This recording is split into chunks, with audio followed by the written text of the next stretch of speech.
എല്ലാ മാന്യ പ്രേക്ഷകർക്കും കഥേമമ്മയുടെ ഇന്നത്തെ അധ്യായത്തിലേക്ക് ഹാർദമായ സ്വാഗതം. സനാതനധർമ്മം അല്ലെങ്കിൽ ഹിന്ദുമതം എന്ന് നമ്മൾ വിശേഷിക്കുന്ന നമ്മുടെ ധർമ്മം ഇത്രയധികം പരിപോഷിപ്പിക്കപ്പെടാൻ കാരണമായ ഒരു മഹത് വ്യക്തിയുണ്ട്. അദ്ദേഹത്തിൻ്റെ പ്രയത്നം കൊണ്ടാണ് നമുക്കെല്ലാവർക്കും ഇന്ന് അഭിമാനത്തോടു കൂടി ഞാനൊരു ഹിന്ദുവാണ്, ഞാനൊരു സനാതനധർമ്മ വിശ്വാസിയാണ് എന്നൊക്കെ ഈ ലോകത്ത് ഉറക്കെ പറയാൻ സാധിക്കുന്നത്.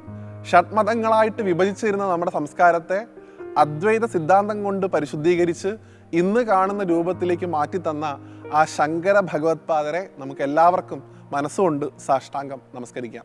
കഥേമമ്മയുടെ ഇന്നത്തെ ഈ അധ്യായം മുതൽ നമ്മൾ ശങ്കര ഭഗവത്പാദരെ കുറിച്ചാണ് സംസാരിക്കാൻ പോകുന്നത്. അപ്പം അദ്ദേഹത്തെക്കുറിച്ചുള്ള ഏത് കഥയാണ് ആദ്യം തിരഞ്ഞെടുക്കേണ്ടത് എന്നുള്ള ചിന്ത മനസ്സിലേക്ക് വന്നപ്പോൾ ഒട്ടും തന്നെ സംശയം ഉണ്ടായിരുന്നില്ല. ഇന്നേ ദിവസം നമ്മൾ കേൾക്കാൻ പോകുന്നത് ഗുരുവായൂരപ്പനും ശങ്കരാചാര്യനും തമ്മിലുള്ള അവേദ്യമായിട്ടുള്ള ബന്ധത്തെക്കുറിച്ചിട്ടുള്ള ഒരു കഥയാണ്.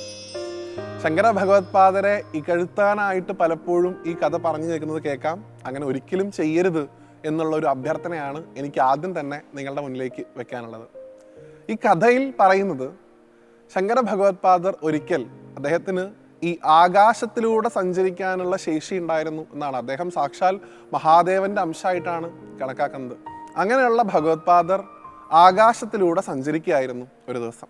ആ സമയത്ത് അദ്ദേഹം ഗുരുവായൂർ ക്ഷേത്രം നിലനിൽക്കുന്ന ഭൂമിയുടെ മുകളിലൂടെ കടന്നുപോയി എന്നാണ്. എന്നാൽ അദ്ദേഹം അതിലൂടെ കടന്നു പോകുന്ന സമയത്ത് താഴെ ഭഗവാന്റെ ശിവേലി ഗുരുവായൂർ അമ്പലത്തിൽ നടന്നുകൊണ്ടിരിക്കുകയായിരുന്നു അത്രേ. പല ആൾക്കാരും വ്യാഖ്യാനിക്കാറുണ്ട്, ശിവേലി നടക്കുന്നത് കണ്ട് അതിനെ വേണ്ടത്ര ഗൗനിക്കാതെ അല്ലെങ്കിൽ ഗുരുവായൂരപ്പനെ നമസ്കരിക്കാതെ ശങ്കരാചാര്യർ മുന്നോട്ട് പോയി എന്നും, അങ്ങനെ ഗുരുവായൂരപ്പനെ നമസ്കരിക്കാത്തത് കൊണ്ട് ശങ്കര ഭഗവത്പാദരുടെ യോഗശക്തി ഭഗവാൻ ഇല്ലാതാക്കിയെന്നും അദ്ദേഹം ഭൂമിയിലേക്ക് പതിച്ചു എന്നും ഒക്കെ വ്യാഖ്യാനിക്കുന്നത് കേൾക്കാം. എന്നാൽ അതിലൂടെ നമ്മൾ ചെയ്യുന്നത് ആത്യന്തികമായിട്ട് ഒരേ സമയം ഗുരുവായൂരപ്പനെയും അതേസമയം ശങ്കര ഭഗവത്പാദരെയും നിന്ദിക്കുന്നതാണ് എന്നാണ് എൻ്റെ എളിയ അഭിപ്രായം. ശങ്കര ഭഗവത്പാദരെ പോലൊരാൾ എങ്ങനെയാണ് ഗുരുവായൂരപ്പനെ നമസ്കരിക്കാതിരിക്കുക? അല്ലെങ്കിൽ എങ്ങനെയാണ് ഗുരുവായൂരപ്പൻ ശങ്കര ഭഗവത്പാദരെ പോലൊരാളുടെ യോഗശക്തി ഇല്ലാതാക്കുക? ഇത് രണ്ടും രണ്ടായിട്ട് കാണുമ്പോഴാണ് ഈ പ്രയാസങ്ങളും ഈ ചോദ്യങ്ങളൊക്കെ വരുന്നത്. ശങ്കര ഭഗവത്പാദരിലുള്ള ചൈതന്യവും ഗുരുവായൂരപ്പനിലുള്ള ചൈതന്യവും ഒന്ന് തന്നെയാണ് എന്ന് മനസ്സിലാക്കിയാൽ ഒരിക്കലും ശങ്കര ഭഗവത്പാദരെ അപമാനിച്ചുകൊണ്ട് ഈ ഒരു വ്യാഖ്യാനം പറയാൻ നമുക്ക് സാധിക്കില്ല. അതുകൊണ്ട് പലപ്പോഴും പല മഹാത്മാക്കളും വ്യാഖ്യാനിക്കാറുണ്ട്, അദ്ദേഹം വന്ന് പതുക്കിയൊന്നുമല്ല ചെയ്തത്, അദ്ദേഹം ആകാശമാർഗത്തിലൂടെ സഞ്ചരിക്കുന്ന സമയത്ത് താഴെ ഭഗവാന്റെ ശിവേലി നടക്കുന്നത് കണ്ടപ്പോൾ വളരെയധികം ഭക്തി ആദരവ് പൂർവ്വം അദ്ദേഹം ആ ശിവേലി നടക്കുന്ന ഭാഗത്തേക്ക് താഴെ വന്ന് ഇറങ്ങി എന്നാണ് വ്യാഖ്യാനിക്കാറുള്ളത്. എനിക്ക് തോന്നുന്നു ആ ഒരു ഭാഗമായിരിക്കും അല്ലെങ്കിൽ ആ ഒരു വ്യാഖ്യാനമായിരിക്കും നമ്മൾ ഇന്നത്തെ തലമുറയിലുള്ള കുട്ടികൾക്കൊക്കെ പറഞ്ഞു കൊടുക്കേണ്ടത്. അല്ലാതെ ശങ്കര ഭഗവത്പാദരുടെ യോഗശക്തിയെ ഗുരുവായൂരപ്പൻ ഇല്ലാണ്ടാക്കി എന്നൊക്കെ പറയുമ്പോൾ നമ്മൾ തന്നെ നമ്മുടെ ധർമ്മത്തെ അപഹസിക്കുന്നതിന് തുല്യമാണ് എന്നാണ് എനിക്ക് തോന്നിയിട്ടുള്ളത്. എന്തായാലും ആ സമയത്ത് ഭഗവാന്റെ എഴുന്നള്ളിപ്പ്, ഭഗവാന്റെ ശിവേലി എഴുന്നള്ളിപ്പ് ഗുരുവായൂർ ക്ഷേത്രത്തിൻ്റെ വടക്കേ ഭാഗത്തുള്ള വാതിലിന് സമീപത്താണ് നിന്നിരുന്നത്. അവിടെയാണ് ശങ്കര ഭഗവത്പാദർ വന്നിറങ്ങുന്നത്. അവിടെ വന്നിറങ്ങി അദ്ദേഹം ഗുരുവായൂരപ്പനെ നമസ്കരിക്കുന്നു. അവിടെ വെച്ച് അദ്ദേഹം ഗോവിന്ദാഷ്ടകം എന്ന പേരിലുള്ള പ്രശസ്തമായിട്ടുള്ള കൃതി ഗുരുവായൂരപ്പൻ എഴുതി സമർപ്പിച്ചു എന്നുമാണ് പറയുന്നത്. തീർന്നില്ല, 41 ദിവസം, ഒരു മണ്ഡലകാലം മുഴുവൻ ശങ്കര ഭഗവത്പാദർ ഗുരുവായൂർ ക്ഷേത്രത്തിൽ ഭജനമിരുന്നു എന്നും ഈ 41 ദിവസം കൊണ്ട് ഗുരുവായൂർ ക്ഷേത്രത്തിലെ പൂജാവിധികൾ അദ്ദേഹം തിട്ടപ്പെടുത്തി എന്നുമാണ് പറയുന്നത്. അതുകൊണ്ട് തന്നെ ഇന്നും ഗുരുവായൂർ ക്ഷേത്രത്തിൽ നിലനിന്നു പോരുന്ന പൂജാവിധികളുടെ ഉപജ്ഞാതാവ് ആരാണ് എന്ന് ചോദിച്ചാൽ അതിനൊറ്റ ഉത്തരം മാത്രമേ നമുക്ക് പറയാൻ സാധിക്കുള്ളൂ, അത് സാക്ഷാൽ ശങ്കരാചാര്യ സ്വാമികളാണ്. അദ്ദേഹം ഏർപ്പെടുത്തിയിട്ടുള്ള ഒരു നിയമങ്ങളും മാറ്റാൻ നമുക്ക് ഒരു തരത്തിലുള്ള അർഹതയില്ല. അദ്ദേഹത്തിൻ്റെ നിയമങ്ങളാണ് ഇന്നും എല്ലാ കാലത്തും ആ ക്ഷേത്രത്തിൽ അനുസരിച്ചു കൊണ്ടിരിക്കുന്നത്. ഇന്നും ഗുരുവായൂർ ക്ഷേത്രത്തിൽ പോകുന്ന ഭക്തരായിട്ടുള്ള ആളുകളൊക്കെ തന്നെ ഭഗവാന്റെ വടക്കേ വാതിൽമാടത്തിലൂടെ പുറത്തിറങ്ങി ആ മേൽക്കൂരയ്ക്ക് മുകളിലേക്ക് നോക്കിയാൽ അവിടെ ഒരു ദ്വാരം, ഒരു സുഷിരം കാണാൻ സാധിക്കും. വിശ്വാസപ്രകാരം ആ ഭാഗത്തേക്കാണ് ശങ്കര ഭഗവത്പാദർ വന്നിറങ്ങിയത് എന്നാണ് സങ്കല്പം. അതിൻ്റെ ഒരു സ്മാരകമായിട്ട്, അതിൻ്റെ ഒരു ഓർമ്മ പുതുക്കലായിട്ട് ആ ദ്വാരം ഇപ്പോഴും ഗുരുവായൂർ ക്ഷേത്രത്തിലുണ്ട്.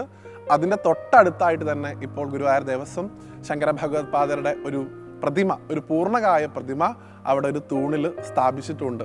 അപ്പോൾ ഗുരുവായൂർ ക്ഷേത്രത്തിൽ പോകുമ്പോൾ ശങ്കരാചാര്യരുടെ പ്രതിമ കാണുമ്പോൾ നമ്മൾ ഓർക്കേണ്ടത് ഈ ഗുരുവായൂരപ്പനെ നമുക്ക് ഇത്രത്തോളം ഭക്തിയോടുകൂടി കാണാനും പൂജിക്കാനൊക്കെ ഉള്ളൊരു അവസരം ഉണ്ടായത് ആ ഭഗവത്പാദരുടെ കൂടെ പ്രയത്നം കൊണ്ടാണ് എന്നുള്ള ബോധ്യം നമുക്കുണ്ടാവണം. അദ്ദേഹത്തെ ശൈവ സിദ്ധാന്തത്തിൻ്റെ മാത്രം ഉപജ്ഞാതാവാക്കി ചുരുക്കി കാണാതെ അദ്വൈത സിദ്ധാന്തമാണ് അദ്ദേഹം ഏറ്റവും കൂടുതൽ പ്രചരിപ്പിച്ചിരുന്നത്. അദ്ദേഹത്തിന് ഒരു ദേവതയും തമ്മിൽ വലിപ്പച്ചെറുപ്പം ഉണ്ടായിരുന്നില്ല എന്നുള്ള തത്വം കൂടെ മനസ്സിലാക്കാൻ നമ്മൾ ശ്രദ്ധിക്കണം എന്നാണ് ഞാൻ പറഞ്ഞു വന്നത്. ഇപ്പോഴും ഗുരുവായൂർ ക്ഷേത്രത്തിൽ ഭഗവാന്റെ ശീവേലി നടക്കുന്ന സമയത്ത് ഈ വടക്കേ ഭാഗത്ത് ഭഗവാന്റെ എഴുന്നള്ളിപ്പ് എത്തുന്ന സമയത്ത് ശങ്കര ഭഗവത്പാദരോടുള്ള ആദര സൂചകമായിട്ട് ഒരു നിമിഷം ആ മേളം ഒന്ന് നിർത്തി വയ്ക്കാറുണ്ട് എന്നാണ്. ഇപ്പോഴും അത് അങ്ങനെ തന്നെ തുടരുന്നു. ഭഗവാനെ ഉത്സവകാലത്ത് സ്വർണ്ണപ്പഴുക്ക മണ്ഡപത്തിൽ എഴുന്നള്ളിച്ച് വെക്കുന്നത് ഇതേ ശങ്കര ഭഗവത്പാദർ വന്നിറങ്ങിയ ആ വടക്കേ വാതിൽമാടത്തിന് സമീപത്തായിട്ടാണ്.